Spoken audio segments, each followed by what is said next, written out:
So hey guys, welcome back to one more video. और आज की इस वीडियो में हम लोग बात करने वाले हैं बून ऑफ सॉफ्ट कंप्यूटिंग के बारे में, यानी सॉफ्ट कंप्यूटिंग जो टॉपिक है उसके बारे में।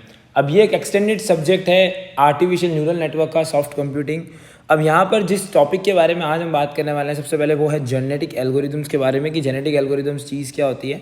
तो हम इसको समझने की कोशिश करेंगे कि genetic algorithms are the popular optimization and search technique inspired by the process of natural evolution. Natural evolution यानी आपने देखा होगा कि एनिमल्स वगैरह जैसे जैसे देखो यार, स्टार्टिंग में डायनासोर्स आए, आज वो इवोल्यूशन बढ़ता जा रहा है और इम्प्रूव होता जा रहा है। वैसे ही जेनेटिक एल्गोरिदम्स जो होते हैं, ये आप ये मान सकते हो ये पॉपुलर ऑप्टिमाइजेशन और सर्च टेक्निक है, ठीक है, जो कि नेचुरल इवोल्यूशन से प्रेरित है। ठीक है, ये चीज़ आपको आई थिंक समझ में आ गई होगी। They belong to the broader field of soft computing which encompasses computational methods that except to mimic human like reasoning and decision making process. यानी ये एल्गोरिदम्स उस कंप्यूटेशनल श्रेणी में आते हैं जो कि ह्यूमन लाइक रीजनिंग और डिसीजन मेकिंग प्रोसेसेस को अटेम्प्ट करने की कोशिश कर रहे हैं। अब ये काम क्या आती है? जेनेटिक एल्गोरिदम नॉर्मली काम आती है कॉम्प्लेक्स ऑप्टिमाइजेशन प्रॉब्लम्स को सॉल्व करने के लिए। यानी जब भी आप कोई ऐसी ऑप्टिमाइजेशन प्रॉब्लम सॉल्व करने के लिए आते हो यार, जो कि थोड़ी कॉम्प्लेक्स टाइप की हो, तो उसमें आपका जेनेटिक एल्गोरिदम का रोल होता ही होता है। वेयर एज जो ट्रेडिशनल मेथड्स होते हैं उनको कहीं ना कहीं दिक्कत आती है उस प्रॉब्लम का सोल्यूशन फाइंड आउट करने में। अब अगर मैं इसकी वर्किंग की बात करूँ तो सबसे पहले करते हैं अपन इनिशियलाइजेशन। देखो, जेनेटिक एल्गोरिदम की वर्किंग में जो पहला स्टेप रहेगा वो रहेगा हमेशा इनिशियलाइजेशन। यानी क्या है? It is the process starts with creating a population of potential solutions often represented as a strings of binary values these individual from the initial generation. यानी पहले हम क्या कराएंगे? सबसे पहले हम पॉपुलेशन ऑफ पोटेंशियल सोल्यूशन, यानी जो भी पोटेंशियल सोल्यूशंस हो सकते हैं उसके ऊपर हम काम करेंगे। फिर हम करते हैं उसका फिटनेस इवेल्यूएशन, यानी each individual fitness is evaluated based on the pre defined fitness function. यानी जो हमारा प्री डिफाइंड फिटनेस फंक्शन होता है उस पर हम उसका क्या करते हैं? Fitness evaluation. यानी पहले हमने इनिशियलाइज करा कुछ पॉपुलेशन सोल्यूशंस की जितनी भी पॉपुलेशन थी उसको हमने एक बार इनिशियलाइज करके रख दी। फिर हमने उसका फिटनेस इवेल्यूशन किया। कैसे करेंगे? वो अपन करेंगे based on a pre defined fitness function. ठीक है, this function quantifies how close an individual solution is to an optimal one. ठीक है, ये हो गया। अब आता है नेक्स्ट स्टेप हमारा selection. Individual with higher fitness scores have higher chance of being selected as parents for the next generation. यानी वो पेरेंट्स जिनका फिटनेस स्कोर ज़्यादा है वो पेरेंट्स की तरह ट्रीट किए जाएंगे फॉर द नेक्स्ट जनरेशन। ठीक है, तो पहले अपन ने इनिशियलाइज किया जिसके अंदर ने अपन ने पोटेंशियल सोल्यूशन जितने भी थे वो अपन ने इकट्ठे कर लिए। ठीक है, फिर हमने फिटनेस इवेल्यूएशन में जो प्री डिफाइंड फंक्शन होता है, फिटनेस फंक्शन होता है, on the basis of that we have just classified which are having some sort of higher fitness values and which are having lower. अब यहाँ पर जिनकी हायर फिटनेस स्कोर्स होती है वो हायर चांसेस होंगे उनके कि वो पेरेंट्स की तरह सेलेक्ट हो जाए नेक्स्ट जनरेशन के अंदर। तो पहले इनिशियलाइज करना है, फिर अपन फिटनेस फंक्शन यहाँ पर लगाएंगे या फिटनेस इवेल्यूएशन करेंगे। पहले इनिशियलाइज, फिटनेस इवेल्यूएशन, फिर अपन क्या करेंगे? सिलेक्शन। अब आता है क्रॉस ओवर। अब क्रॉस ओवर में अपन क्या करते हैं? Crossover involves combining genetic material from two parents to create a offspring. यानी हमने अब यहाँ पर क्या किया है? जो दो पेरेंट्स थे उनके दोनों के जेनेटिक मटेरियल को कंबाइन करा, ठीक है, और एक ऑफस्प्रिंग बनाया। चीज़ समझ में आ गई है? एक ऑफस्प्रिंग होगा। अब यहाँ पर कुछ क्रॉस ओवर्स होते हैं like single point cross over, 2 point cross over, uniform cross over, ये सारे यहाँ पर एम्प्लॉयड हो सकते हैं। वेयर अगर मैं बात करूँ म्यूटेशंस की, देखो जैसे ही क्रॉस ओवर हो गया अब आता है mutation. To introduce diversity in the population and prevent premature convergence to suboptimal level some individual are subjected to mutation. अब देखो इस चीज़ को समझते हुए कि देखो जैसे जैसे आप ये मान सकते हो जैसे जैसे इवोल्यूशन हो रहा है तो कहीं ना कहीं हमें कुछ ऐसी चीज़ें हैं जो नई डालनी पड़ती है उस पर्टिकुलर ऑर्गेनिज्म में, या वो जो नया ऑर्गेनिज्म होता है वो टाइम के साथ साथ कुछ नई चीज़ें डेवलप करता है। ठीक है, उसको हम इवोल्यूशन में कंसिडर करते हैं या म्यूटेशन में कंसिडर करते हैं। ठीक है, तो यहाँ पर हम क्या करते हैं? सिंपल सी बात है, flipping certain bits in an individual genome with the small probability. ठीक है, generation replacement, the newly created offspring along with some unchanged individuals are from previous generation from the next generation.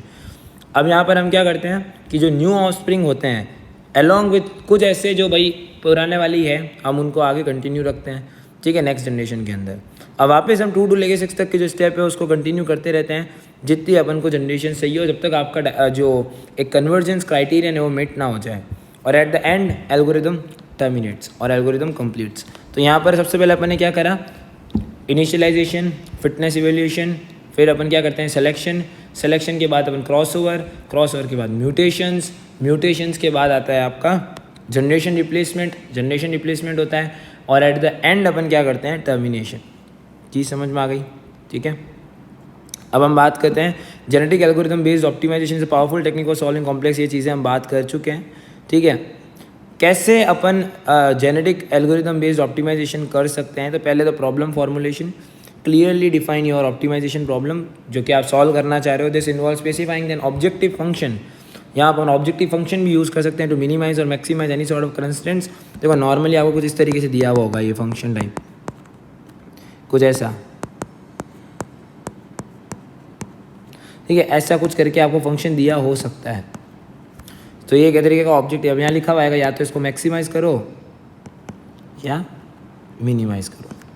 फिर आता है next step encoding, ठीक है, जो potential solutions होते हैं उनको सबको लिख देना। फिर आता है initialization, generate an initial population of individually randomly और यूजिंग एन ह्यूरिस्टिक। अब यहाँ पर आपको क्या करना पड़ेगा, कुछ ऐसा मैट्रिक्स होता है, इसमें आपको रैंडम वैल्यू लेनी पड़ती है, ठीक है। फिर आप क्या करते हो, उसका फिटनेस इवेल्यूएशन करोगे, ठीक है, कि भाई कौन से ज़्यादा फिट है और कौन से नहीं है, ठीक है। एक फंक्शन के बेसिस पे आप ये चेक करोगे कि भाई जिसके हायर फिटनेस स्कोर किसके हैं, ठीक है। फिर सिलेक्शन, जो आप सिलेक्शन करोगे कि भाई वो जो पेरेंट्स नेक्स्ट जनरेशन में एज ए पेरेंट चूज़ होंगे उनकी फिटनेस वैल्यू क्या होनी चाहिए, हायर होनी चाहिए। फिर क्रॉस ओवर करोगे, क्रॉस ओवर के अंदर क्या करोगे, जो सिलेक्टेड पेरेंट्स होंगे वो न्यू ऑफस्प्रिंग को क्रिएट करेंगे जो कि जेनेटिक मटेरियल कंबाइन करेंगे दोनों का, ठीक है। फिर म्यूटेशन में अपन क्या करेंगे, म्यूटेशन के अंदर स्मॉल रैंडम चेंजेस करेंगे ऑफस्प्रिंग के क्रोमोसोम, जिससे डाइवर्सिटी बनी हुई रहे पॉपुलेशन में, ठीक है। फिर टर्मिनेशन क्राइटेरियन, वापिस इटरेशन, फिर फाइनल सोल्यूशन। तो ये कुछ स्टेप्स थे कैसे एक जेनेटिक एल्गोरिदम ऑप्टिमाइजेशन पे यूज़ कर सकते हैं। प्रिंसिपल ऑफ जेनेटिक एल्गोरिदम क्या है वो हम फटाफट से देखते हैं। So the principle of genetic algorithm is very much simple, it's the concept of natural evolution. देखो यहाँ पर एक जो चीज़ आ रही है ना वो इंपॉर्टेंट है, बार बार नेचुरल इवोल्यूशन, ये किस पे काम कर रहा है, नेचुरल इवोल्यूशन पे, where process selection, reproduction and mutation leads to gradual improvement of population rate over successive generation. Where आप ये देख सकते हो द प्रोसेस सिलेक्शन,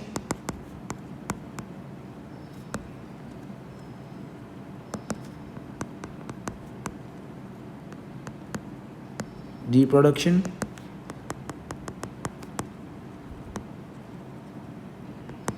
और म्यूटेशन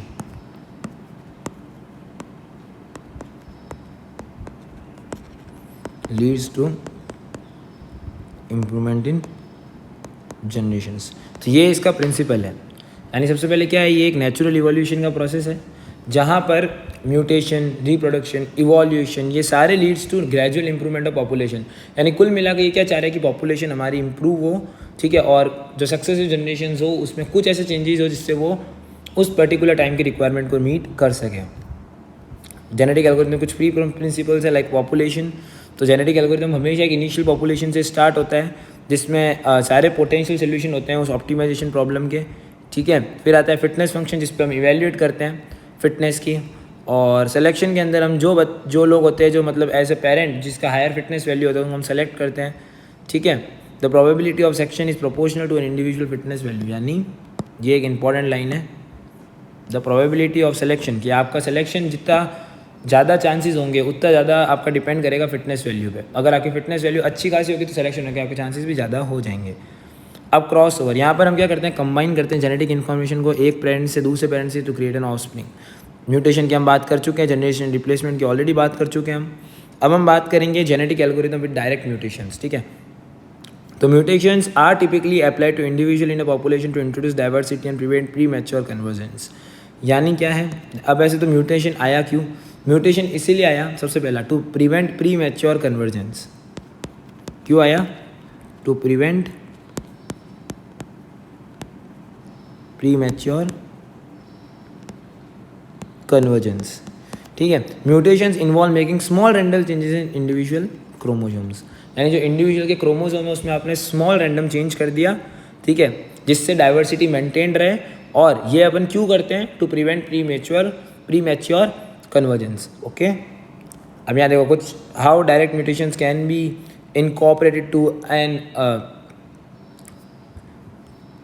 यहाँ पर आप देख सकते हो कैसे डायरेक्ट म्यूटेशंस जेनेटिक एल्गोरिदम में लग सकते हैं, लाइक पहले प्रॉब्लम को एनालाइज करो, फिर म्यूटेशन ऑपरेटर को मॉडिफाई करना पड़ेगा, ठीक है। वापस देखो, पहले अपन क्या करेंगे, प्रॉब्लम का एनालिसिस करेंगे, फिर म्यूटेशन ऑपरेटर का मॉडिफिकेशन करेंगे, यानी हम म्यूटेशन ऑपरेटर को इस तरीके से मॉडिफाई करेंगे to take into account the desired direction. यानी आप अपने उस ऑपरेटर को, म्यूटेशन ऑपरेटर को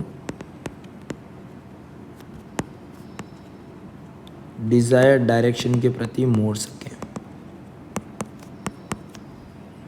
ठीक है। Instead of making completely random changes, direct mutation operator would introduce changes that are more likely to move the solution towards the target regions. Random changes लेने की जगह हम क्या यूज़ कर रहे हैं यहाँ पर, डायरेक्ट म्यूटेशन।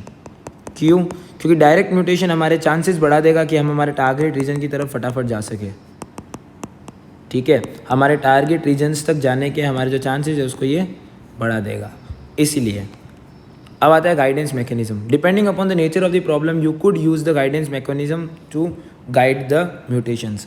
अब यहाँ पर आप गाइडेंस मैकेनिज्म्स को यूज़ कर सकते हो, जिससे आप क्या कर सकते हो, किस तरीके तुम्हारा म्यूटेशन किस डायरेक्शन में जा रहा है उसको आप गाइड कर सको। लाइक पहला ग्रेडेड इन्फॉर्मेशन, ठीक है, about the objective function, prior knowledge, उस पर प्रॉब्लम के पहले की प्रॉब्लम के नॉलेज, प्रॉब्लम डीकम्पोजिशन यानी उसको सब प्रॉब्लम्स में तोड़ना, और अडेप्टिव स्ट्रेटेजीज, ठीक है, कि भाई डायनेमिकली एडजस्ट कर सके related to the problem, right.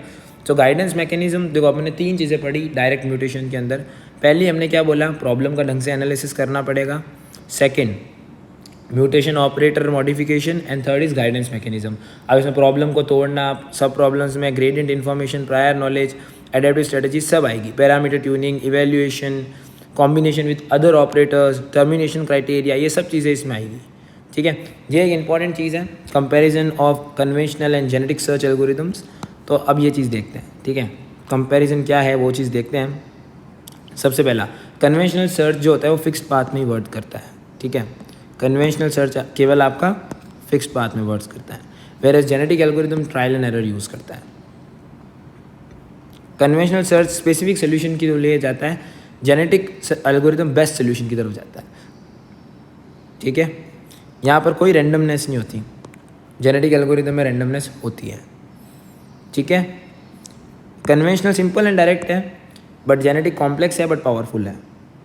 Global optimum इसमें नहीं निकल सकता, बट जेनेटिक एल्गोरिदम में ग्लोबल ऑप्टिमम पॉसिबल है, ठीक है। ये चीज़ हो गई। डिसीजन मेकिंग यहाँ पर रूल बेस्ड होती है, इवोल्यूशनरी डिसीजन मेकिंग होती है। यहाँ हमारे पास लिमिटेड ऑप्शन मिलते हैं कन्वेंशनल के अंदर, वेयर एज मेरे पास जेनेटिक के अंदर बहुत सारे तरीके हैं एडजस्ट के। तो वापस देखते हैं, कन्वेंशनल फिक्स्ड पाथ को फॉलो करता है, genetic trial and error use करता है, ये ईजी टू इम्प्लीमेंट होता है बट ये थोड़ा कॉम्प्लेक्स होता है, ठीक है। यहाँ पर हमें स्पेसिफिक सोल्यूशन मिलते हैं, यहाँ हमेशा बेस्ट सोल्यूशन मिलेगा, यहाँ रैंडमनेस नहीं होती, यहाँ रैंडमनेस होती है। ग्लोबल ऑप्टिमम यहाँ पर पॉसिबल नहीं है, यहाँ पर पॉसिबल है, ठीक है। ये रूल बेस्ड है, ये इवोल्यूशनरी है जेनेटिक एल्गोरिदम, ठीक है। ये चीज़ हो गई, ठीक है। ये सेम मैंने उस चीज़ के लिए कुछ एल्गोरिदम है यहाँ पर, सर्च स्ट्रेटजी के लिए ये कुछ एल्गोरिदम है, यहाँ पॉपुलेशन बेस्ड सर्च होता है, ठीक है। ये चीज़ हो गई। यहाँ डिटर्मिनिस्टिक नेचर होता है कन्वेंशनल सर्च एल्गोरिदम का, वेयर जेनेटिक का स्टोकेस्टिक या प्रोबेबिलिस्टिक आप कह सकते हो। ये डिटर्मिनिस्टिक चीज़ पे वर्क करता है, प्रोबेबिलिस्टिक पे वर्क करता है, ठीक है। यहाँ एल्गोरिदम पे डिपेंडेंसी है या क्रोमोसोम्स पे डिपेंडेंसी है पूरी, ठीक है। मेमोरी यूजेज यहाँ पर लोअर होता है, बट पॉपुलेशन बेस में थोड़ी मेमोरी ज़्यादा लगती है, बिकॉज हम सारे पॉसिबल सोल्यूशंस को यहाँ देख रहे होते हैं, ठीक है। वेल स्ट्रक्चर्ड प्रॉब्लम्स के लिए तो ये इफेक्टिव है, बट जिसके कॉम्प्लेक्स सोल्यूशन होते हैं वहाँ पर हम जेनेटिक ही यूज़ करते हैं। अब जेनेटिक एल्गोरिदम के प्रैक्टिकल इंप्लीमेंटेशन में इशू क्या है वो अपन देखते हैं, या प्रॉब्लम्स जिसको आप कहते हो वो क्या है। पहली प्रॉब्लम है पैरामीटर ट्यूनिंग की, जिसका मतलब क्या होता है, genetic algorithms have several parameters like population size, cross over rate, mutation rate and selection method. Genetic algorithm के बहुत सारे पैरामीटर्स होते हैं, लाइक पॉपुलेशन साइज हो गया, क्रॉस ओवर रेट हो गई, म्यूटेशंस हो गई, सिलेक्शन मेथड्स हो गई, ये बहुत सारे पैरामीटर्स हैं, ठीक है। Finding the right value for this parameter can be significantly impact the algorithm performance. अगर सही पैरामीटर चूज नहीं किया जाए तो वो उसकी प्रॉब्लम को अफेक्ट करेगा, it will eventually lead it to the wrong answer और द रॉन्ग पॉसिबल सोल्यूशन, ठीक है। तो पैरामीटर कन्वर्जेंस क्या होता है, occurs when the genetic algorithm converges to a suboptimal solution before it can explore the entire solution stage. अब कभी कभी क्या होता है, प्री मैच्योर कन्वर्जेंस वाली वही चीज़ अभी अपन ने पहले भी देखी थी, प्री मैच्योर कन्वर्जेंस, जिसमें अपन ने क्या बोला था, जब जेनेटिक एल्गोरिदम एक सब ऑप्टिमल सोल्यूशन के ऊपर ही जाके रुक जाता है या कन्वर्ज हो जाता है, ठीक है, उससे पहले देखो नॉर्मली जेनेटिक एल्गोरिदम क्या करता है, सारे पॉसिबल बेस्ट सोल्यूशंस को देखता है, बट अगर वो पहले ही किसी सोल्यूशन पे सब ऑप्टिमल लेवल पे आके रुक जाए फिर, तो उसको अपन बोलते हैं प्री मैच्योर कन्वर्जेंस, यानी पूरा नया करके प्री मैच्योर स्टेज पे रुक जाना। लैक ऑफ डाइवर्सिटी, देखो इफेक्टिव एक्सप्लोरेशन के लिए डाइवर्सिटी का होना बहुत इंपॉर्टेंट है, ठीक है, डाइवर्सिटी का होना बहुत इंपॉर्टेंट है, बट यहाँ पर लैक ऑफ डाइवर्सिटी है। कंप्यूटेशनल कॉम्प्लेक्सिटी, जाहिर सी बात है जब ये सारे चीज़ देख रहा है तो यहाँ नॉर्मली कंप्यूटेशनल जो इसकी है वो क्या होगी, इंक्रीज ही होगी या बढ़ेगी, तो कंप्यूटेशनल कॉम्प्लेक्सिटी वाली एक प्रॉब्लम है। Fitness function designing and appropriate fitness function is essential. अगर आपका फिटनेस फंक्शन ही ढंग का नहीं है तो आप ढंग से उसको इवेल्युएट ही नहीं कर पाओगे। क्रॉस ओवर और म्यूटेशन ऑपरेटर्स को आपको ढंग से चूज़ करना पड़ेगा, जो कि अगेन एक क्रूशियल है, आप रैंडमली नहीं खेल सकते इसके साथ। और एक आता है कंस्टेंट हैंडलिंग, क्या आप जो कंस्टेंट्स चूज़ कर रहे हो, ठीक है, क्या वो सही है, क्या वो अप्रोप्रिएट है। इनिशियलाइजेशन, आप इनिशियल वेट्स क्या ले रहे हो या इनिशियल आपने क्या किया है, अगर आपने इनिशियल पॉपुलेशन बहुत ख़राब ली है तो आपको अनडिज़ायरेबल आंसर्स देगा जो आपका जेनेटिक एल्गोरिदम है वो। ये सारे प्रॉब्लम है। डोमेन एक्सपर्टीज़ आ गया, ठीक है, पैरेललाइजेशन आ गया, कन्वर्जेंस क्राइटेरिया एक इंपॉर्टेंट है। ये इंपॉर्टेंट है कि आपको अपने एल्गोरिदम को रोकना कब है। कभी कभी इसकी वजह से भी प्रॉब्लम्स आती है, ठीक है, ये प्रॉब्लम हो गई। डोमेन एक्सपर्टीज़ की प्रॉब्लम तो है ही। तो ये कुछ मेजर चैलेंजेस हैं, लाइक पहला प्री मैच्योर कन्वर्जेंस हो गया, ठीक है, ये इंपॉर्टेंट है। पैरामीटर ट्यूनिंग हो गया, lack of diversity, computational complexity, fitness function design, crossover and mutation operators, constant handling, ये सब की प्रॉब्लम है। अब आते हैं अपन पार्टिकल स्वॉर्म ऑप्टिमाइजेशन यानी PSO। अब particle swarm optimization is one of the application of genetic algorithm first of all, ठीक है। तो it is a nature inspired optimization algorithm सबसे पहले तो, क्योंकि देखो स्वार्म एक काइंड ऑफ अ बर्ड, ठीक है, ये मान सकते हो। देखो particle swarm is a kind of a group, okay. तो नेचर इंस्पायर्ड ऑप्टिमाइजेशन एल्गोरिदम है जो कि अपना बर्ड से और फिश से इंस्पिरेशन लेती है, ठीक है। इट्स पॉपुलेशन बेस्ड, ये पॉपुलेशन बेस्ड है। प्रोबेबिलिस्टिक ऑप्टिमाइजेशन टेक्निक है जिससे अपन क्या फाइंड आउट करने की कोशिश करते हैं, that aims to find optimal and near optimal solution of the complex problem. In PSO, potential solutions to an optimization problem are treated as particles. जो भी problems हैं या potential solutions है, first of all,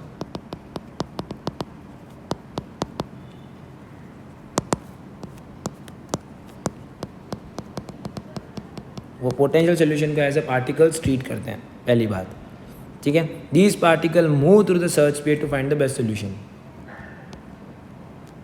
ये जो particle है पूरे search space में जाता है in order to find the best solution, ठीक है। ये जो भी आपका पार्टिकल है सर्च स्पेस में जाके बेस्ट पॉसिबल सोल्यूशन के ऊपर ध्यान करता है। इसके स्टेप्स क्या क्या है। पहला है initialisation. A group of particles is randomly scattered across the solution space, यानी कुछ जो ग्रुप है पार्टिकल्स को रैंडमली स्कैटर्ड कर दिया जाता है उस पर्टिकुलर सोल्यूशन स्पेस पे। फिर आता है फिटनेस इवेल्यूएशन, वही है जेनेटिक एल्गोरिदम वाले स्टेप्स, ठीक है। उसकी करंट पोजीशन को इवेल्यूएट किया जाता है प्रॉब्लम ऑब्जेक्टिव फंक्शन को यूज़ करके, ठीक है। फिर बेस्ट पर्सनल पोजीशन, यानी जैसे सपोज आप ये मानो कि यहाँ A स्टूडेंट है, B स्टूडेंट है, सब्जेक्ट 1 है, ये सब्जेक्ट 2 है। इसके जो A स्टूडेंट है इसके सब्जेक्ट 1 में 90 आए, B स्टूडेंट के 100 मार्क्स आ गए। तो A स्टूडेंट के जो 90 है ये इसका क्या है, पर्सनल बेस्ट है, और B स्टूडेंट के 100 पर्सनल बेस्ट है। बट अगर मैं बात करता हूँ ग्लोबल बेस्ट की तो वो तो B के ही होंगे जो कि है 100। चीज़ समझ में आई।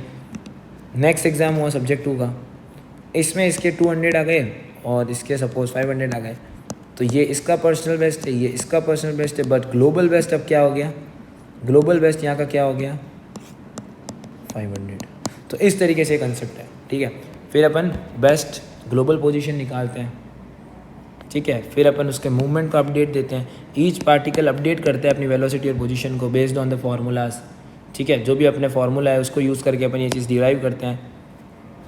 फिर उसको इटरेशन वाइज अपडेट करते हैं, ठीक है। फिर एक्सप्लोरेशन और एक्सप्लॉइटेशन के बाद हम उसको टर्मिनेट इवेंचुअली फाइनली कर देते हैं, ठीक है। तो ये बेसिक है आपका पार्टिकल स्वॉर्म ऑप्टिमाइजेशन का। ऑपरेटर्स जो कि अपन इसमें यूज़ करते हैं, ठीक है।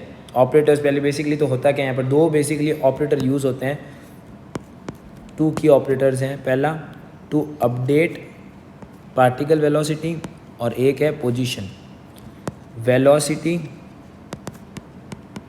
और पोजीशन। इन दो को क्या करना है, हमें अपडेट करना है। और इसके लिए ही क्या यूज़ होते हैं, ऑपरेटर्स यूज़ होते हैं, ठीक है। These operators are responsible for determining how the particles move through the solution space to explore and exploit the potential solution, ठीक है। ये जो भी ऑपरेटर्स हैं ये पूरे आप ये मान सकते हो जो सोल्यूशन स्पेस उसमें मूव करते हैं और पता लगाते हैं पोटेंशियल सोल्यूशन को, ठीक है। ये क्या पता लगाते हैं, पहले तो पार्टिकल्स मूव कैसे हो रहे हैं और उसके बाद उस सर्च स्पेस में जाके ये चीज़ निकालते हैं कि कौन कौन से पोटेंशियल पॉसिबल सोल्यूशंस यहाँ हो सकते हैं, ठीक है। अब पहला यहाँ पर देखो, here is an expression of these operators. First is cognitive component, okay. जो पहला है वो क्या है, कॉग्निटिव कंपोनेंट। ये क्या करता है, पार्टिकल के मूवमेंट को इन्फ्लुएंस करता है based on it's personal best. Cognitive component particle के मूवमेंट को इन्फ्लुएंस करता है बेस्ड ऑन पी बेस्ट, यानी पर्सनल बेस्ट के आधार पे पार्टिकल के मूवमेंट को इन्फ्लुएंस करने का काम कॉग्निटिव कंपोनेंट का है, ठीक है। ये चीज़ हो गई। जैसे यहाँ पर इन्होंने एक फॉर्मूला भी दिया हुआ है कि जो कॉग्निटिव कंपोनेंट है is equal to cognitive weight into random number into p best minus current position, ठीक है। यानी cognitive component is equal to cognitive weight into random into p best minus current position. ये चीज़ हो गई। अब आता है सोशल कंपोनेंट। कॉग्निटिव कंपोनेंट हो गया। कॉग्निटिव कंपोनेंट बेसिकली उसके पी बेस्ट के आधार पर उस पार्टिकल के मूवमेंट को निकालने की कोशिश कर रहा है। अब आता है सोशल कंपोनेंट। सोशल कंपोनेंट क्या करता है, guides a particle movement based on the best position found by neighbouring particles. ये किसको गाइड करता है, पार्टिकल के मूवमेंट को based on the best position found by the neighbouring particles in the population, ठीक है। यानी सपोज यहाँ पर कोई पार्टिकल है, ठीक है, और इसके नेबरिंग में कुछ और पार्टिकल्स यहाँ पर आ गए, तो बेस्ड ऑन दैट नेबर, ठीक है, बेस्ड ऑन दैट नेबर ये पता लगाएगा उस पार्टिकल की सबसे best position based on the neighbours की क्या पोजीशन है उसके ऊपर। ये सोशल कंपोनेंट, देखो वर्ड का मतलब थोड़ा, social component is moving towards the social attention. चीज़ समझ में आ गई। अब आता है velocity and population updates. Velocity and population update के अंदर हम बेसिकली वेलोसिटी और जो पोजीशन है उसको अपडेट करते हैं, ठीक है। जो न्यू वेलोसिटी होती है उसका फॉर्मूला होता है और उसकी पोजीशन होती है उसका भी नया फॉर्मूला होता है, वो अपन अपडेट करते हैं, ठीक है। जैसे यहाँ लिखा हुआ है v new is equal to v old plus cognitive component plus social component, ठीक है। X new is equal to x old plus v new. समझ में आ गया। ये इस तरीके से वर्क करता है। V new is equal to v old plus cognitive component plus social component, x new is equal to x old plus v new, ठीक है। एप्लीकेशन देख लो जेनेटिक एल्गोरिदम्स की पार्टिकल स्वॉर्म ऑप्टिमाइजेशन में। तो पहले तो पैरामीटर ट्यूनिंग, जहाँ पर भी इंजीनियरिंग सिस्टम्स के अंदर पैरामीटर ट्यूनिंग की बात आती है वहाँ पर ये काम आता है। मैकेनिकल डिज़ाइन में ये चीज़ काम आती है, ठीक है। जेनेटिक एल्गोरिदम ऑप्टिमाइज़ कर सकता है डिज़ाइनिंग ऑफ मैथमेटिकल स्ट्रक्चर्स को, उसके सिस्टम को, उसके कंपोनेंट को, जिससे हम एक पर्टिकुलर कोई भी अपने पास ये मान सकते हो कोई मैकेनिकल स्ट्रक्चर है उसको ऑप्टिमाइज तरीके से हम बना सकते हैं। इलेक्ट्रिकल इंजीनियरिंग में ऑप्टिमाइजेशन के लिए काम आता है सर्किट डिज़ाइन को। भाई मैकेनिकल में इसने मैकेनिकल स्ट्रक्चर्स को ऑप्टिमाइज़ किया, इलेक्ट्रिकल इंजीनियरिंग में सर्किट डिज़ाइन पैरामीटर्स को इसने ऑप्टिमाइज़ किया, ठीक है। स्ट्रक्चर ऑप्टिमाइजेशन में हम ऑप्टिमाइज़ करते हैं लेआउट और डायमेंशन को, और प्रोसेस ऑप्टिमाइजेशन के अंदर अपन यहाँ पर क्या करते हैं, टेम्परेचर, प्रेशर, बेसिकली यहाँ पर मैन्युफैक्चरिंग प्रोसेसेस को अपन ऑप्टिमाइज़ कर रहे हैं। तो देखो, मैकेनिकल डिज़ाइनिंग में मैकेनिकल स्ट्रक्चर को कर रहे हैं, इलेक्ट्रिकल के अंदर हम सर्किट पैरामीटर्स को कर रहे हैं, स्ट्रक्चर के अंदर हम लेआउट को इनको कर रहे हैं, प्रोसेस ऑप्टिमाइजेशन में मैन्युफैक्चरिंग प्रोसेसेस और इन चीज़ों को ऑप्टिमाइज़ कर रहे हैं, और रोबोटिक्स के अंदर हम रोबोटिक कंट्रोल स्ट्रेटजीज़ को ऑप्टिमाइज़ कर रहे हैं। अब यहाँ पर जैसे PSO है, PSO का क्या है यहाँ पर रोल या एप्लीकेशन आप मान सकते हो। पहला, इंजीनियरिंग डिज़ाइन, ठीक है, शेप ऑप्टिमाइजेशन के लिए बहुत काम आता है, एरोडायनेमिक स्ट्रक्चर्स वगैरह जो होते हैं, कंट्रोल सिस्टम, कंट्रोल पैरामीटर्स को ये ऑप्टिमाइज़ कर सकता है इंजीनियरिंग के अंदर, सिग्नल प्रोसेसिंग के अंदर काम आता है, wireless communication, energy management, scheduling and planning में काम आता है, इन सब में ये चीज़ काम आती है। अब ये machine learning approach towards knowledge acquisition के अंदर कुछ भी नहीं है, इसमें सिर्फ यही बताया गया है कि कैसे मशीन लर्निंग को यूज़ करके हम नॉलेज एक्विजिशन कर सकते हैं, जिसमें कुछ एल्गोरिदम और टेक्निक्स के बारे में और इंसाइट्स के बारे में बताया गया है, ठीक है। अब यहाँ पर सुपरवाइज मशीन लर्निंग और अनसुपरवाइज आ गई। सुपरवाइज में वही है कि क्लासेस प्लस लेबल्स डेटा के साथ हम दे देते हैं, ठीक है, बट अनसुपरवाइज में अपन लेबल्स ऐसा ही नहीं करते हैं, ठीक है। यहाँ पर अपन डेटा प्लस डेटा लेबल्स दे देते हैं, बट यहाँ पर हम डेटा प्लस डेटा लेबल्स देते हैं, बट यहाँ पर अपन केवल डेटा देते हैं, डेटा लेबल्स यहाँ पर अपन नहीं देते अनसुपरवाइज में। वो खुद उसके पैटर्न्स को और स्ट्रक्चर्स को देख के समझता है। सेमी सुपरवाइज के अंदर क्या होता है, कुछ एस्पेक्ट सुपरवाइज के रहते हैं और कुछ एस्पेक्ट अनसुपरवाइज के भी रहते हैं, यानी दोनों के कुछ कुछ एस्पेक्ट रहते हैं। रीइंफोर्समेंट में वो खुद सीखता है, ठीक है, based on the training agents की तरह, ठीक है, तो make sequential distance by interacting with the environment, खुद गलती कर करके सीखता है। फिर आता है ट्रांसफर लर्निंग, ठीक है। ट्रांसफर लर्निंग में क्या है कि सपोज़ आपने एक मॉडल को ट्रेन किया एक टास्क के लिए, फिर उसी मॉडल को आपने उठा के किसी दूसरे टास्क पे डाल दिया, ठीक है, ये ट्रांसफर लर्निंग। डीप लर्निंग के अंदर मल्टीपल लेयर्स यूज़ करी जाती है, ठीक है, जिसके अंदर डिफरेंट डिफरेंट पैटर्न्स प्लस हिरार्कीज़ को फॉलो किया जाता है इन डेटा में। फिर आता है NLP के अंदर हम ह्यूमन लैंग्वेज को समझने की कोशिश करते हैं, जिससे हम मशीन को मतलब आप ये मान सकते हो टेक्स्ट को यूज़ करके इन्फॉर्मेशन यहाँ पर निकल जाती है, यहाँ पर टेक्स्ट समराइजेशन और ये भी चीज़ें आराम से हो जाती है। फिर फीचर इंजीनियरिंग हो गई कि हमने कुछ रॉ डेटा में से, हमारे पास रॉ डेटा है, उस रॉ डेटा में से हमने कुछ क्या करा, सेलेक्ट करा, ठीक है, ट्रांसफॉर्म किया, कुछ फीचर्स को हमने सेलेक्ट किया, कुछ फीचर्स को हमने ट्रांसप्लांट किया, और कुछ फीचर्स को जो इंपॉर्टेंट है उसको क्रिएट भी किया। अब आता है असेंबल मेथड्स, यहाँ पर हम डिफरेंट मशीन लर्निंग मॉडल्स को कंबाइन करते हैं एक्यूरेसी और रोबोटनेस को इम्प्रूव करने के लिए। एनोमली डिटेक्शन नॉर्मली काम आता है अनयूजुअल पैटर्न्स और आउटलायर्स को पकड़ने में मशीन लर्निंग में, देखो, ठीक है। एक्टिव लर्निंग के अंदर हम इंटरेक्ट करते हैं ह्यूमन एक्सपर्ट से डायरेक्ट। अब new trends in evolutionary algorithm यहाँ पर पहली आती है आंट कॉलोनी ऑप्टिमाइजेशन। तो इसमें बेसिकली हम क्या देखते हैं कि देखो, सबसे पहले हम यहाँ inspired by the foraging behaviour of ants eating the food, यानी एंड्स के बिहेवियर से इंस्पायर है जो कि खाना ढूंढ रही है। A nature inspired optimization algorithm which is used to solve complex problem. Ants deposit pheromones on their path they travel. Shorter path receive more pheromones. Pheromones attract other ants to follow the path. Algorithm step, वापस अब देखो यहाँ पर वापस वो genetic वाला follow होगा, sorry genetic नहीं, यहाँ थोड़ा कुछ अलग लगेगा। सबसे पहले initialise pheromone level on path and create and population, ठीक है। Define number of iteration and construct solution by probabilistic choosing path. Evaluate solution quality based on objective function. Update pheromone levels, ये इंपॉर्टेंट है again, ये चारों important है। तो देखो वापस, पहले एंड्स सोल्यूशन क्रिएट करेगी by probabilistically choosing the path. Evaluating solution quality based on objective function. Update करना है फॉर्मोन लेवल को बेस्ड ऑन सोल्यूशन क्वालिटी, और फिर evaporate pheromones to encourage exploration.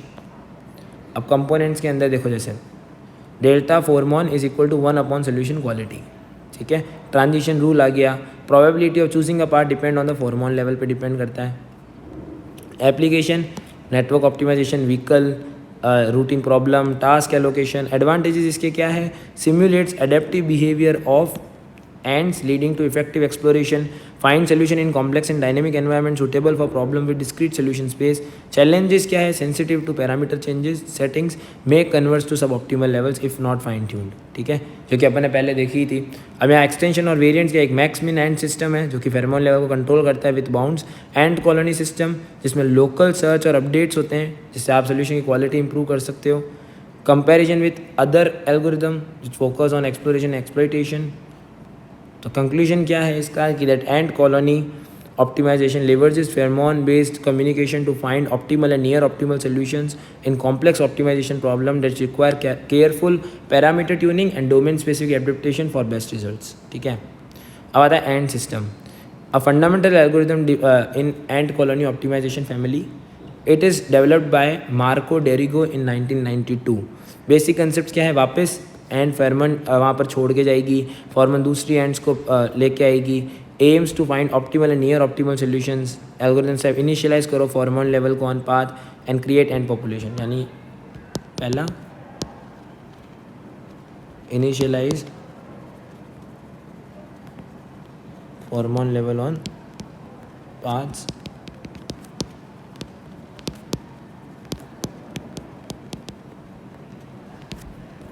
फिर फॉर्मन को अपडेट करना है, delta of pheromone 1 upon solution quality. फिर transition rules and choose the path based on the pheromone level and heuristic. ठीक है, इसके एप्लीकेशन TSP एक बहुत अच्छी एप्लीकेशन है। Job scheduling, routing and network, vehicle routing. Advantages क्या है? Simulates adaptive foraging behaviour of ants, efficient explore solution space and exploits promising path suitable for combinational optimization problem with discrete solutions। ठीक है, variation इसके max in and system जो कि एक specific bond के अंदर कंट्रोल करता है। एंड कॉलोनी सिस्टम जो कि अपन ऊपर भी डिस्कस कर ही दिया। बाकियों के ज़्यादा कंपैरिजन में ये इफेक्टिवली बैलेंस एक्सप्लोरेशन देता है और ऑन सोल्यूशन क्वालिटी और एफिशिएंसी पे दूसरों से भी कंपेरेबल है। ठीक है, ये चीज़ हो गई मैक्स मिन एंड सिस्टम। अब देखो ये उससे थोड़ा बढ़िया है बिकॉज अब यहाँ पर अपन कुछ बाउंडेशंस के अंदर बात कर रहे होंगे। इसके पीछे का मोटिवेशन क्या था? बिकॉज एंड सिस्टम जो था उसमें रैपिड कन्वर्जेंस और सब ऑप्टिमल प्रॉब्लम वाली प्रॉब्लम यहाँ पर देखने को मिल रही थी। तो इसको सॉल्व कैसे किया? Limits the range of pheromone values using upper max and limit lower max bounds. ठीक है, एल्गोरिथम के स्टेप क्या है? इनिशियलाइज करो फेरोमोन लेवल को within specific bound and create and population. Components इसके क्या है? वापस delta of pheromone is equal to 1 upon solution quality within max और min bound, pheromone evaluation and negative feedback. ठीक है, prevents excessive pheromone buildup, migrates easy earlier convergence. Problem इसमें challenges क्या है कि यहाँ पर आपको केयरफुल पैरामीटर ट्यूनिंग चाहिए होगी when it come to max min pheromone bounds और still need proper parameter tuning to ensure effective performance. Application इसकी TSP है, जॉब शेड्यूलिंग है। ठीक है, और एंड से आती है, इसको कंपेयर करते हैं तो less prone to premature convergence जो कि प्रॉब्लम आ रही थी इसके अंदर। ठीक है, अब ऐसी एक एंट माइनर है जो कि एंट कॉलोनी का ही एक पार्ट है। Develop to mine classification rules from data using the concept of ants and pheromones. इसका मोटिवेशन क्या है? ये ACO को यूज़ करते हैं to solve classification problem. Basic concepts ant represent instance in data set and attributes in path. Algorithm वापस pheromone level और ant की पॉपुलेशन को बनाओ। हर इटरेशन के साथ रूल्स बनाएंगे।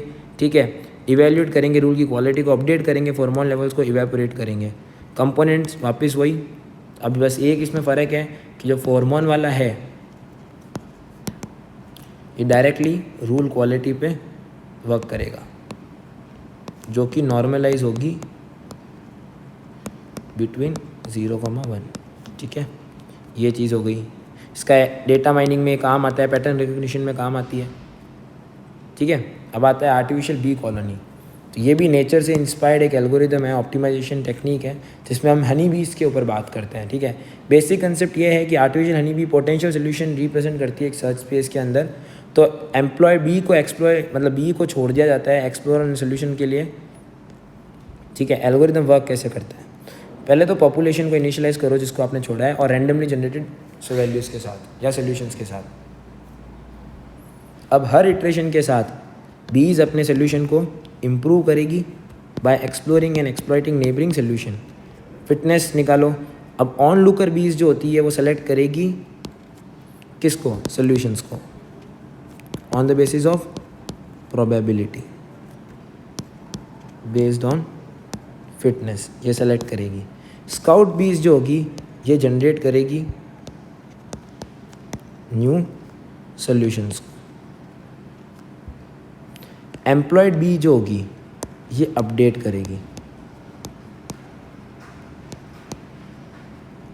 ठीक है। कंपोनेंट वापस एम्प्लॉयड बी एडजस्ट करेगी सोल्यूशन को, ऑन लुकर चूज़ करेगी बेस्ट सोल्यूशन को, और स्काउट क्या करेगी, न्यू सोल्यूशन को जनरेट करेगी। वापस स्काउट न्यू सोल्यूशन को जनरेट करेगी, ऑन लुकर चूज़ करेगी based on fitness value solutions को, और एम्प्लॉयड बी बेसिकली क्या करेगी, एक्स बी सोल्यूशन को एडजस्ट करेगी bye exploring neighbour solution, bye exploring neighbouring solutions, ठीक है।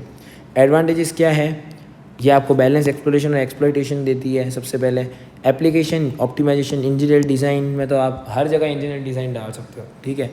Data clustering, feature selection, modify ABC variants, ठीक है।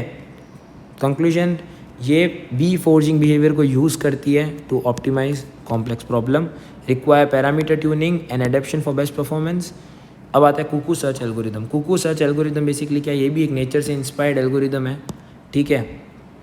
अब यहाँ पर क्या होता है, बेसिक कंसेप्ट क्या है, cuckoo lays egg in other birds nest and host में रिजेक्ट फॉरेन एग्स, ठीक है। कुकू जो होती है यानी जो कोयल होती है क्या करती है, ये अपने जो एग्स को बेसिकली क्या करती है, दूसरे के घोंसलों में प्लांट करती है, दूसरे घर में वहाँ पर रख देती है। अब दूसरों के जो घोंसलों में वो रखती है तो वहाँ पर जो जिसका वो घोंसला होता है वो उस एग को या तो रिजेक्ट भी कर सकता है या उसको डिस्ट्रॉय भी कर सकता है, वो खुद कोई दूसरे नेस्ट में जा सकता है, ठीक है। तो हम इसको यूज़ करते हैं हम ऑप्टिमाइज सोल्यूशन निकालने के लिए। अब यहाँ पर हम क्या करते हैं, पॉपुलेशंस ऑफ कुकूज़ को इनिशियलाइज करते हैं विद रैंडमली जनरेटेड वैल्यूज़, फिर डिफाइंड नंबर ऑफ इंटरेक्शन के साथ कुकूज़ जनरेट करती है न्यू सोल्यूशंस को, उसको हम फिटनेस को इवेल्युएट करते हैं, वर्स्ट सोल्यूशंस को हटाते हैं और उसको आगे काम करते हैं। यहाँ पर कंपोनेंट्स एक तो levy flight, a type of random work that helps for balance and global exploration, fitness evaluation, objective function, evaluate solution quality और सोल्यूशन रिप्लेसमेंट, यानी बेटर सोल्यूशन जो होते हैं पुअर को रिमूव कर देते हैं। लेविहाइट यानी रैंडम वॉक जो कि बैलेंस कर दे इन सब चीज़ों को। एडवांटेज, लेविफाइड एफिशिएंट ग्लोबल एक्सप्लोरेशन के लिए काम आती है और सिंपल और इफेक्टिव एल्गोरिदम के लिए काम आती है फॉर वेरियस ऑप्टिमाइजेशन प्रॉब्लम। अब कोवोल्यूशन के ऊपर बात करें तो यहाँ पर मल्टीपल ये मान सकते हो population evolve simultaneously while interacting with each other, ठीक है। यानी सारी जो भी पॉपुलेशन है ये आपस में एक साथ इवेल्युएट हो रही है। बेसिक आइडिया इसका क्या है, instead of optimizing a single population, coevolution involves optimizing multiple population and interacting with them, ठीक है। अब यहाँ पर कॉम्पिटिटिव होता है, पॉपुलेशन में compete with each other, cooperative होता है विच कोऑपरेट विद ईच अदर, ये सब चीज़ें यहाँ पर होती है। इसकी एप्लीकेशन है gaming strategies, multi objective optimization और फंक्शनल ऑप्टिमाइजेशन। अब प्लास्टिसिटी और लाइफ टाइम लर्निंग में हम बेसिकली एडेप्टेबिलिटी पे बात करते हैं, लर्निंग इन AI के ऊपर बात करते हैं। Ability of system to change and adapt and learn over the time, over the time चीज़ जो सीख रहा है सिस्टम उस पर यहाँ पर बात हो रही है। टाइप्स में पहले आती है हेबियन प्लास्टिसिटी जिसमें सारे न्यूरॉन एक साथ फायर हो जा रहे हैं, और एंटी हेबियन प्लास्टिसिटी में out of synchronize weaken connection neuron fire हो रहे हैं, और होमोस्टैटिक प्लास्टिसिटी के अंदर एक नेटवर्क स्टेबिलिटी वो मेंटेन रख रहे हैं, है ना, by adjusting the weights on overall activity levels, ये चीज़ हो गई। लैमार्कन लर्निंग की अगर मैं बात करूँ तो एक कंसेप्ट है जो कि इवोल्यूशनरी बायोलॉजिस्ट जीन बेस्टेप है लैमार्क के ऊपर रखा गया है। इसका पर्पस क्या है, that organism can pass on characteristics and knowledge gain during their lifetime to their descendants, यानी जो आपका एक ऑर्गेनिज्म है वो जो उसने पूरी लाइफ में चीज़ें सीखी है वो अपने डिसेंडेंट्स को during the life time pass on कर सकता है। For best example neural networks और इवोल्यूशनरी एल्गोरिदम्स जो कि आगे पास ऑन करते हैं। नो फ्री लंच थ्योरम क्या है, ये एक फंडामेंटल कंसेप्ट है मशीन लर्निंग और ऑप्टिमाइजेशन का, ठीक है। और इसका बेसिक और मतलब क्या है, that no single optimization algorithm is universally superior to all possible solutions, ठीक है। यानी कोई भी ऐसा एल्गोरिदम नहीं होता है ऑप्टिमाइजेशन का जो कि सब पे वैलिड हो, ठीक है, ऐसा कोई कंपल्सेशन नहीं है, ये चीज़ आपको ध्यान रखनी है। बस यही था आज तक का वीडियो, तो मिलते हैं हम आपको ऐसे ही नेक्स्ट वीडियो के अंदर। Till then this is Harshvardhan signing off, bye, Radhe Radhe.